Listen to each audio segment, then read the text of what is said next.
Hi again, everybody. It is a Tuesday. Some people like to say Taco Tuesday. Jordan, do you say Taco Tuesday? Yeah, if I'm having tacos. If you're having tacos? You having tacos tonight? I don't know what I'm having. No, probably not, because I had Chipotle yesterday. Oh, okay. All right. Yeah, I don't know. I haven't thought that far ahead yet. That far either. No, yeah. It's still early in the day on this Tuesday. Even though we start our days way earlier. That's true. Way earlier.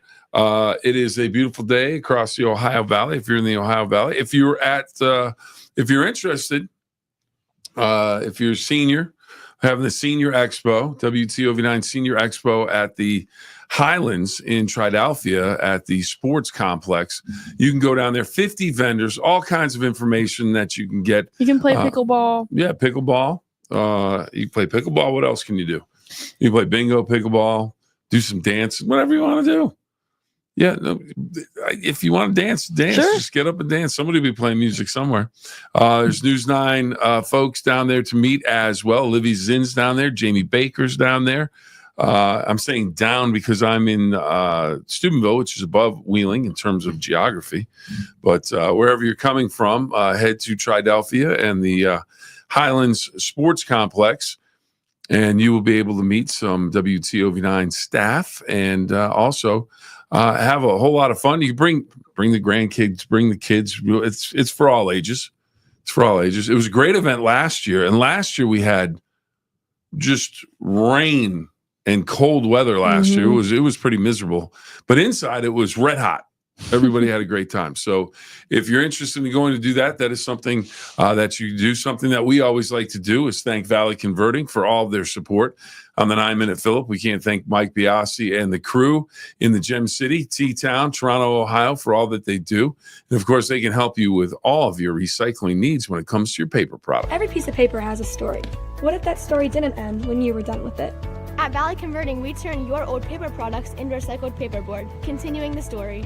Locally owned and operated in Toronto, Ohio, bringing your paper to Valley Converting isn't just about recycling. It's about supporting a cleaner, greener future for all of us. We are here 5 days a week to help you make some green by going green. And remember, recycle for your future.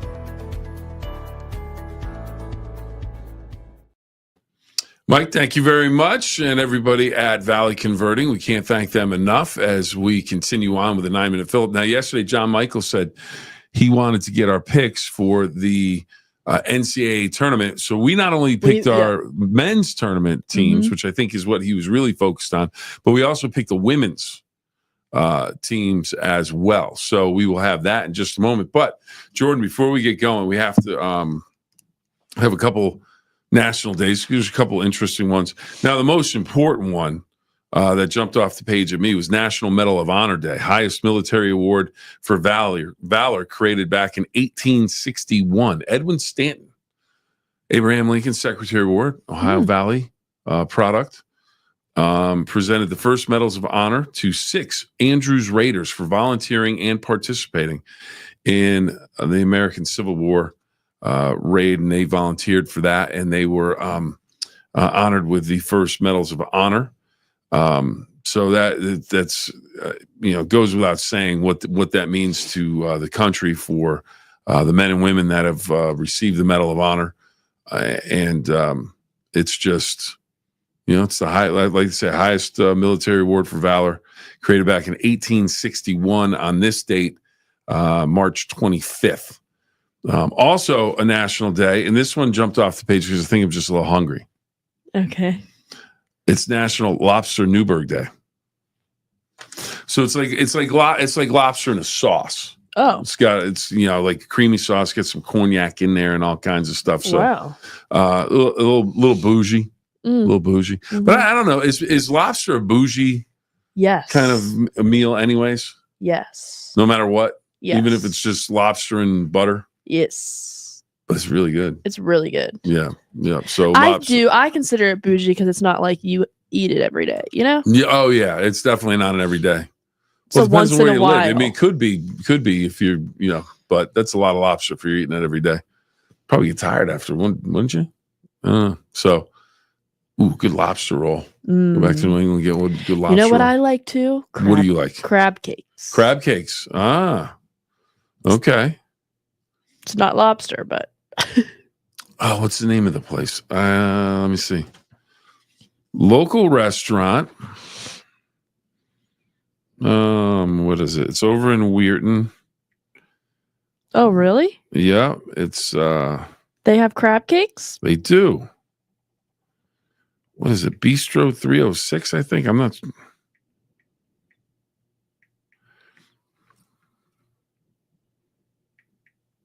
See if we can find it here. Bistro 303. Oh, And I did not have the lobster. I did not have the crab cakes, but my mother-in-law did. So they were fabulous. So if you're looking for good crab cakes, that might be the place to go for you, Jordan. Just I'm looking a it little up. shout out because anytime you find something that's a good deal or a good meal or something that's gets it done. ooh, chicken marsala. Yeah, so she really enjoyed those. So if you were interested, Bistro, what did I say? 303 in Weirton? Yep. Off Found the it. Three It looks Springs really Drive good. exit. Yeah. So So had they a have nice meal. crab cakes? Yeah, they have crab cakes. Yeah, that's what she ordered. They were good. Let's see. Okay, we covered that. All right. How about some birth dates? Well, how about this one? Since we're on food, the first demonstration to make a pancake, 1882. A pancake? A pancake in a department store in New York City. They made their first pancake demonstration. Didn't know you needed one of those, but I guess when pancakes were a new invention, or maybe you had a new skillet or a cast iron pan or whatever. Lobster and shrimp fettuccine. Sorry. Okay. We've lost Jordan. So anyways, pancakes. Now, some birthdays to pass along. Mm-hmm.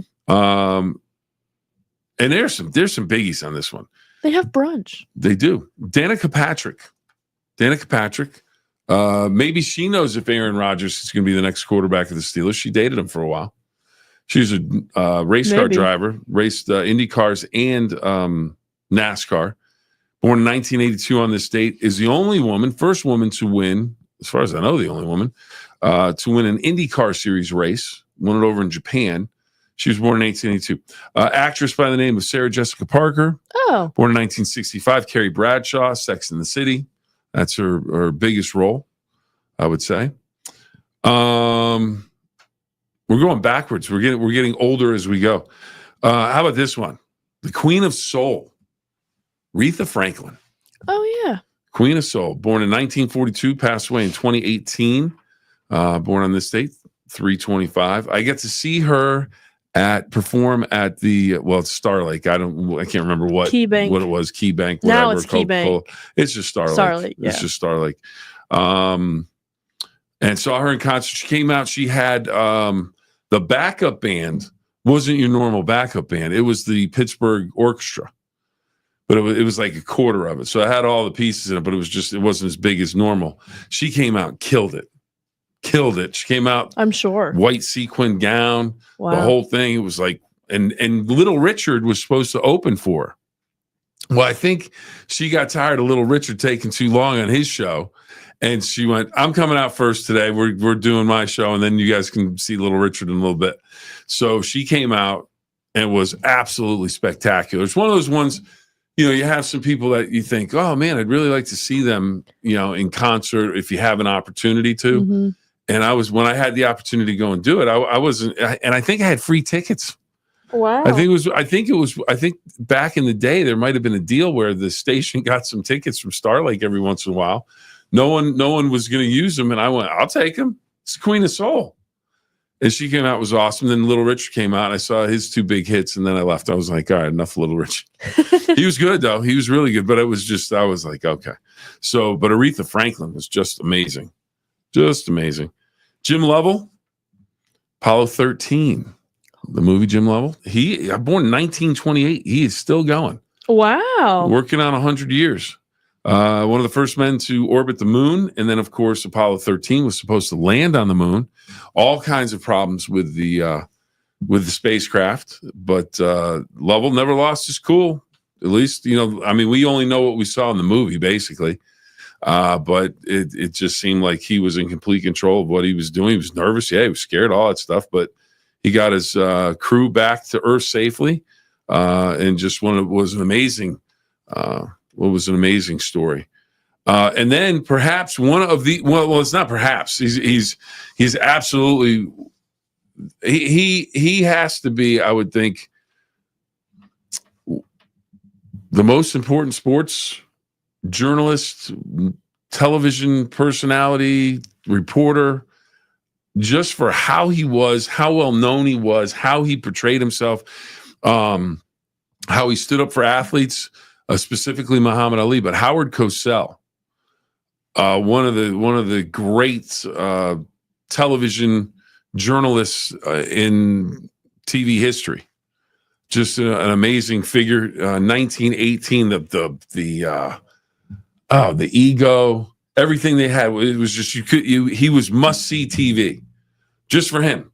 People would watch a Monday Night Baseball game, and you're on the East Coast and you're watching Kansas City and the California Angels on a Monday night game, and you're going, I don't care. Well, I'm watching for Howard Cosell. What's he going to say? What's he going to say when on Monday Night Football? Just and then on interviews with Muhammad Ali, Joe Frazier, George Foreman, different figures all across television history. So Howard Cosell, born in 1918, died 1995. But now the big picks, they're ready to go. John Michael just called the pavilion at Star Lake. It's just called the pavilion at Star Lake. I just call it Star Lake. Mm-hmm. I don't even worry about the pavilion anymore. Yep. I've gotten to Elton John's birthday. I didn't see that listed today. Really? Oh, maybe a little American prejudice on the national calendar. Let's look it up. National Day calendar. I guess it would be National Day calendar. But Elton John, happy birthday to Elton John. Yellow Brick Road, all those songs. Candle in the Wind. It is his birthday. Tiny Dancer. Pick a song. I mean, you can sit here and list songs all day long. I mean, he's absolutely phenomenal. He turned 78. 78. Wow. All right. Okay. John Michael, you wanted NCAA tournament action. We're going to bring you not only the men's, but the women's as well because the Sweet 16 fields have been set. Mm-hmm. So when you want to start with the men's or the women's? Let's start with the men's because they start on Thursday. The women's start on Friday. All right. So the men's NCAA tournament, Sweet 16, for everybody following along. Okay, here we go. We'll begin with the Thursday games. The East region, number 1 seed, Duke taking on Arizona. Duke 33-3. Arizona 24-12. It's on CBS at 9:30 in the evening. You like Duke. Yeah, we both took Duke. Mm-hmm. Don Sloan also took Duke. In the East region, BYU, Alabama. This is the early game. I should have gone with the early game. BYU 26-9, Alabama 27-8, 7 o'clock on CBS. Alabama selected by all of us. Yes. Over BYU. That's right. The West region, Thursday. Number 1, Florida at 7:39 on TBS. 32-4 against 27-8 Maryland. Maryland, a lot of people think they got a break and they didn't get a travel called against them. Mm-hmm. But hey, they made the shot. They got the win. They're in. So they take on Florida. Florida looked tough down the stretch against UConn, the 2-time defending national champs. And we're Florida. We all went with Florida. Then the 10 o'clock game on TBS, Texas Tech, Arkansas. I went with the Nacho Man, Don Sloan. We both went with Arkansas. Jordan said, I took Texas Tech, so I'm taking Texas Tech. Yep. All right, so the Friday game. So we have advancing out of Thursday's action. We have Alabama, Duke, Florida, and Arkansas, and you have Texas Tech. All right, Friday, South Regional, men's NCAA tournament. Ole Miss, Michigan State. Everybody went Ole Miss because we think Ole Miss is red hot right now. Number 6 seed, 24-11. That's at 7 o'clock on CBS. Auburn, 30-5. Number 1 seed against Michigan, 27-9. A 9:30 start. We all selected Auburn. Midwest Regional, Tennessee and Kentucky. We all went with Tennessee. Number 2 seed over near the 3 seed. This should be a great game. That should really be a good game. If you're looking for that one, that's on TBS True TV. And then number 1 seed Houston and Purdue. Don went with Purdue because they're playing, I believe, the regionals in Indiana, which is home to Purdue. Houston, Jordan and I selected Houston. All right, so that's our teams for the Sweet 16. Okay. So then on later on in the weekend to get to the Final Four, should we pick the Final Four ones? We have to, I guess. So then Ole Miss, Auburn, we all went with Auburn. Tennessee, Houston. Don and I both went with Tennessee. Jordan went with Houston. Yeah. Then the other games, Duke and Alabama to go to the Final Four, or not to the Final Four. Yeah. Yes. Yeah. We went with Alabama or Jordan went with Alabama. Duke, that was myself and Don. And then Florida in the West region against Arkansas or Texas Tech. And Don went with Arkansas. Jordan and I both went with Florida. So we have in the Final Four, we have Auburn, Tennessee. Don has Purdue, Alabama, Jordan, Duke for Don and myself. And Jordan and myself took Florida, and Don went with Arkansas. That is the setup for that. Mm-hmm. Now, the women, you want to talk about chalk. They don't have a lot of upsets in the NCAA tournament until they get into the Sweet 16 or the Elite 8 or the Final Four. The Birmingham Regional 2, which features number 1 South Carolina against Maryland, Duke against North Carolina. That is 1 through 4 right there. And we picked in the South Carolina-Maryland game, the 1-4 matchup. All of us picked South Carolina. Mm-hmm. And then the 2-3 game, Jordan went with UNC. I went with Duke.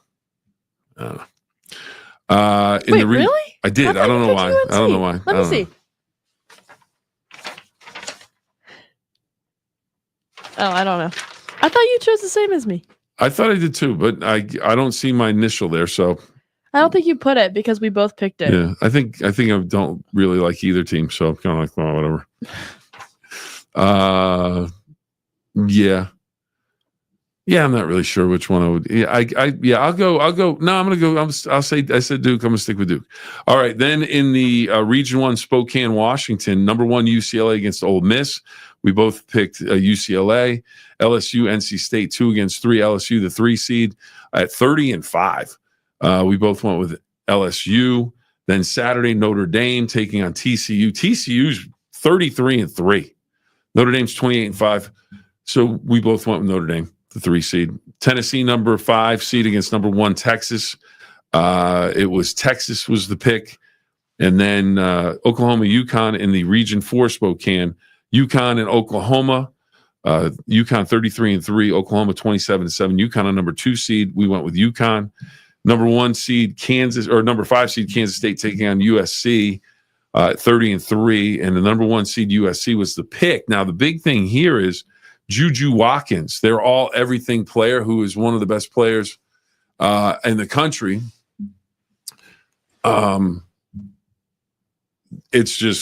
She went down with a knee injury last night against Mississippi State. Tore ACL, or at least that's the indications at this point. So she's going to be lost for the rest of the tournament. And USC is still very good, could still beat everyone in that region. But without her, that road is going to be very, very difficult. John Michael, Bill, what's your opinion about the women's tournament? First and second round games not played at neutral sites. I'm fine with it. Because you're going to get the crowds. You give the upper. Not that the top seeds need the advantage, but it saves on travel for some of the teams. They do a pretty good job with it. That's their tradition, and that tradition started out of necessity. Because if they put the games in neutral sites, now this is years ago, and maybe it's changed, but if you dropped in, I don't have the first round teams, but some of those teams are not going to interest a lot of people in certain areas. Where in terms of let's say you're on the East Coast and you get some teams that you've never seen before, mm-hmm. You may not get the crowd. So the tradition has been in the women's tournament that they have non-neutral site games. So UConn, they're one of the top seeds. They get to host at home. Notre Dame was at home. So that's the way they've done it. It's helped the game grow, I think, because the crowds. And then when you watch it on TV too, you're watching a game and UConn's playing and they're playing a tournament game, or South Carolina's playing a tournament game, but the crowd is into it. Yeah. You know, they're very excited about it. It's not like it's a neutral court and it's like, I don't really care who wins. You have fans that are passionate about the games. You get a bigger turnout. So I don't really have a problem with it. I think it works. I think maybe the way the game is growing, the way women's sports is growing in all of the sports in college athletics, maybe they can change that in the near future. But I do think it is a way to keep costs down in certain aspects, and then it's another way to keep ticket sales up, because your local school is going to sell a lot of tickets, and then what they try and do is get some teams that are, you know, some interesting teams depending on the seed, and then some teams that are close. So I think they do a pretty good job. I don't have a problem with it. I really don't. Never have. I think it was, you know, a pretty good idea to do it that way, because they don't get or they didn't. Again, I think that may have changed with the way college basketball is changing and women's sports overall. Especially like you watch the women's NCAA softball tournament. Mm-hmm. It's packed.